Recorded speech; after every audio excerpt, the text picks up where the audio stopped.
जी हाँ दोस्तों, 10वीं कक्षा में प्रश्नावली 1.4 जो चल रहा है, उसमें हम क्या करेंगे, आज तीसरा प्रश्न सॉल्व करेंगे। क्योंकि इसके पहले प्रश्नावली 1.4 के लिए 1, 2 और काफ़ी सारे वीडियो बनाए गए हैं। इन सभी वीडियो का लिंक डिस्क्रिप्शन बॉक्स में, आप जाकर वहाँ से चेक कर लीजिए। उसके बाद मैं बता दूँ, मेरा नाम है मनोज कुमार और आप देख रहे हैं अपना यूट्यूब चैनल की स्टडी नॉलेज में। आप सभी का तहे दिल से स्वागत है। तो चलिए देखते हैं प्रश्न संख्या 3 क्या दिया है। तो चैनल पर आप यदि नए हैं तो चैनल को सब्सक्राइब अवश्य कीजिएगा और वीडियो लास्ट तक देखिए, आपको एकदम काफ़ी अच्छे से मैथ आपको इजीली समझ में आने लगेगा। तो देखते हैं तीसरा प्रश्न दिया है, कुछ वास्तविक संख्याओं के दशमलव प्रसार नीचे दिए गए हैं। प्रत्येक स्थिति के लिए निर्धारित कीजिए कि क्या संख्या परिमेय संख्या है या नहीं। तो हमें केवल ये बताना है परिमेय संख्या है या नहीं। नीचे जो दी गई है उस संख्याओं को देखकर यदि परिमेय संख्या है P/Q के रूप में है तो क्योंकि अभाज्य गुणनखवार है। आप क्या कहना चाहेंगे, यदि हमें परिमेय संख्या प्राप्त होता है तो P/Q के रूप में प्राप्त होगा। तो तीसरा प्रश्न में पहला प्रश्न ये दिया है, कह रहा है कि 4 अर्थात 43.123456789 तक, अर्थात 43.123456789 प्राप्त हो गया। ठीक, इसे क्या करना है, परिमेय संख्या के रूप में व्यक्त करना है। तो P/Q के रूप में व्यक्त करने के लिए हम क्या करेंगे, 43.123456789। हमें करना कुछ नहीं होगा, इस दशमलव को गायब करना है। तो दशमलव को हटाने के लिए हम क्या करेंगे, 1 2 3 4 5 6 7 8 9, 10 की पावर 9 से गुणा कर देंगे, 10 पावर 9 से भाग कर देंगे। तो 10 पावर 9 से गुणा करेंगे, अगला में प्राप्त हो जाएगा P/Q इक्वल हम लिख सकते हैं 43.123456789 लिखेंगे। 10 पावर 9 से गुणा कर देंगे और 10 पावर 9 से हम क्या करेंगे, भाग दे देंगे। क्योंकि एक बार काटेंगे तो 1 प्राप्त होगा और किसी भी संख्या में 1 से गुणा कर सकते हैं, 1 से भाग देंगे तो कोई फर्क पड़ने वाला है नहीं। तो अगला से 10 की पावर 9 से इसमें हम गुणा कर देंगे तो प्राप्त हो जाएगा P/Q इक्वल लिख सकते हैं क्या, 43.123456789। अगला से बट्टे में क्या प्राप्त हो गया, 10 की पावर 9। देखिए आपका ये दशमलव क्या हो गया, गायब हो गया, क्योंकि 10 पावर 9 से गुणा कर दिया गया। तो ये 10 पावर 9 से गुणा करेंगे तो दशमलव यहाँ प्राप्त हो जाएगा यहाँ, और इसके आगे 0 लिख सकते हैं। तो दशमलव के बाद 0 लिखने का कोई महत्व नहीं रह जाता। तो आप यहीं तक सीमित संख्या हो गई आपकी, तो इसे इतना लिख सकते हैं। अगला इसे इसको कह रहा था क्यों, यानी क्यों जो प्राप्त है, इसके बारे में आप क्या कहना चाहेंगे। तो इसके बारे में हम यही कहना चाहेंगे, जो हम फार्मूला लगाए थे A क्रॉस B के होल पावर m का, इसे आप लिख सकते हैं क्या, A की पावर m इंटू B की पावर m, अलग अलग कर देंगे बस, बाकी कुछ नहीं करना था। इसके पहले वाले वीडियो में इस तरीके से दिया था, इधर ट्रांसफार्मर करते थे, अब इधर से क्या करना था, इधर कर देना है। तो 10 को लिख सकते हैं 2 गुणित 5, कोई दिक्कत नहीं। इम्प्लाइज दैट हम लिख सकते हैं क्या, यहाँ से लिख लीजिए, इम्प्लाइज दैट हम लिख सकते हैं 43 1 2 3, अर्थात 43 1 2 3 4 5 6 7 8 9 बटे हम लिख सकते हैं 10 को क्या लिख सकते हैं, 2 गुणित 5 और इसको होल पावर क्या दिया है, 9 दिया है। अगला ऐसे इसे लिख सकते हैं क्या, 43 1 2 3 4 5 6 7 8 9। ठीक, इसको हम क्या लिख सकते हैं, 2 की पावर 9 अलग लिख लेंगे, इंटू 5 पर 9 लिख देंगे। इसके बारे में बस इतना ही कहेंगे, ये रहा आपका आंसर। ठीक, ये रहा पहला प्रश्न का आंसर। देखते हैं दूसरा प्रश्न क्या दिया है। तो दूसरा प्रश्न ये दिया है, दूसरा प्रश्न क्या दिया है, दूसरा प्रश्न ये दिया है 0.120, उसके बाद 1200 00 12 000 1240। ठीक, अप टू डॉट डॉट इस तरीके से क्या दिया, अनंत काफी बार तक दिया है।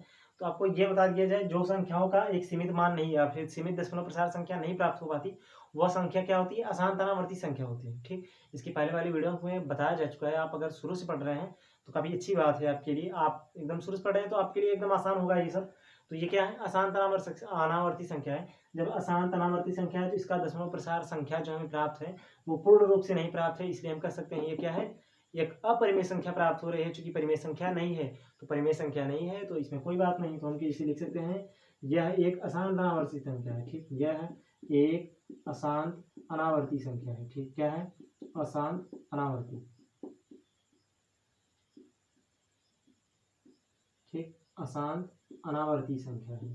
ठीक, जब अशांत अनावर्ती संख्या है तब यह क्या है, अतः यह एक अपरिमेय संख्या है। क्या है, अतः यह एक अपरिमेय संख्या है। क्या है, अपरिमेय संख्या है। क्या है, अपरिमेय संख्या है। तो ये आपका पहला और दूसरा प्रश्न हो गया है। तो तीसरा प्रश्न जो दिया है उसको हम अब सॉल्व करेंगे आगे। तो इसे आप लिखना चाहते हैं तो वीडियो पास करके आसानी से आप लिख सकते हैं। उसके बाद हम देखते हैं तीसरा प्रश्न। तो आप चाहे इसका स्क्रीनशॉट भी ले सकते हैं। तो चलिए इसे मिटा दिया जा रहा है, देखते हैं तीसरा प्रश्न ये क्या दिया है। तो तीसरा प्रश्न आपको सॉल्व करने से पहले आपको ये जो हमें जो बार वाली संख्या प्राप्त होती है उसे भिन्न या फिर परिमेय संख्या के रूप में व्यक्त करना होता है तो हम क्या करते हैं, आसान सा उसके लिए ट्रिक भी बताया जा चुका है। चूँकि आप इस चैनल पर वो ट्रिक नहीं प्राप्त कर सकते हैं, आप मेरे चैनल अबाउट चैनल पर चले जाइए, अबाउट मोर अबाउट पर जाएंगे तो वहाँ से मैंने एक यूट्यूब लिंक दिया है।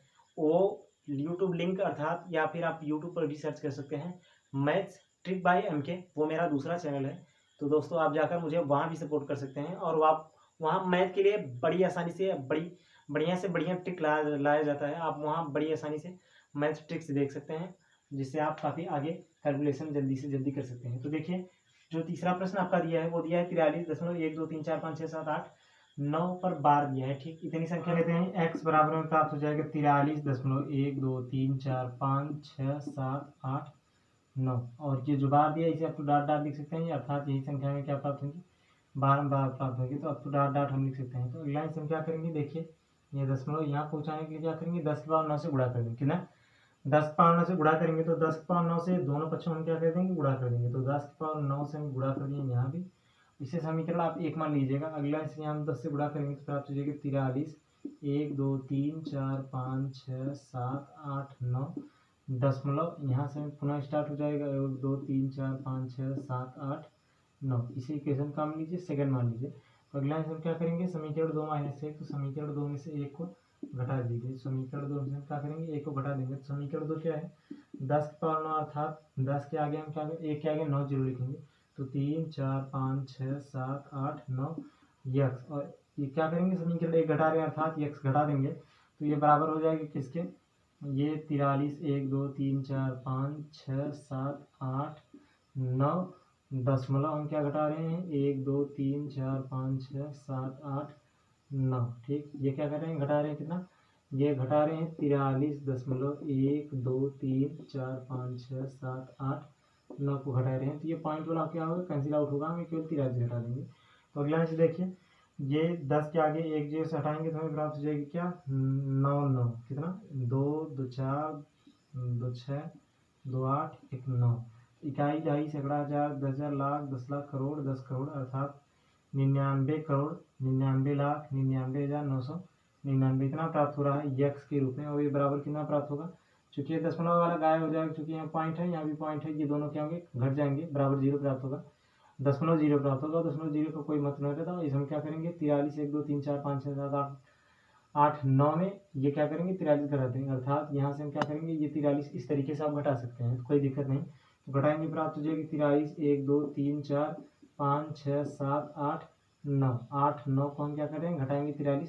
तो 9 में से 3 घटाएंगे कितना प्राप्त होगा, 6, और 8 में से 4 को घटाएंगे कितना प्राप्त होगा, 4। ये इतना प्राप्त हो गया। बाकी अब इसका इस तरफ कर दीजिए छांतर, तो इम्प्लाइज दैट हम लिख सकते हैं x बराबर क्या, 4 3 1 2 3 4 5 6 7 7 आगे क्या दिया है, 6 7 आगे 4 6 बटे में प्राप्त हो जाएगी क्या, 9 9 अर्थात 99 करोड़ 99 लाख 99,999।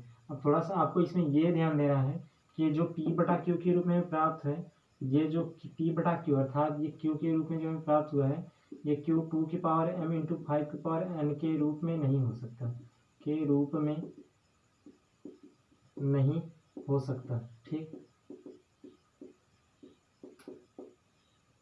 क्योंकि इसलिए नहीं हो सकता क्योंकि ये 9 को हम 2 गुणित 5 के 2 इंटू 5 के रूप में नहीं लिख सकते हैं। 2 गुणित 5 को केवल हम 10 को लिख सकते हैं, तो 10 के रूप में प्राप्त होता। तो ये संख्या क्या होती, दशमलव प्रसार इसका शांत होता। तो ये जो है 2 की power m into 5 power n के रूप में नहीं प्राप्त है, इसलिए हम क्या कहेंगे, यह संख्या जो है अशांत अनावर्ती संख्या है। क्या है, अशांत अनावर्ती संख्या है। तो डायरेक्टली आप यहाँ लिख सकते हैं अशांत अनावर्ती या फिर आवर्ती। ठीक, अनावर्ती संख्या है। तो जब देखिए अशांत अनावर्ती संख्या है तो यह एक क्या होगा, अपरिमेय संख्या होगा। क्या, यह एक अपरिमेय संख्या है, परिमेय संख्या नहीं।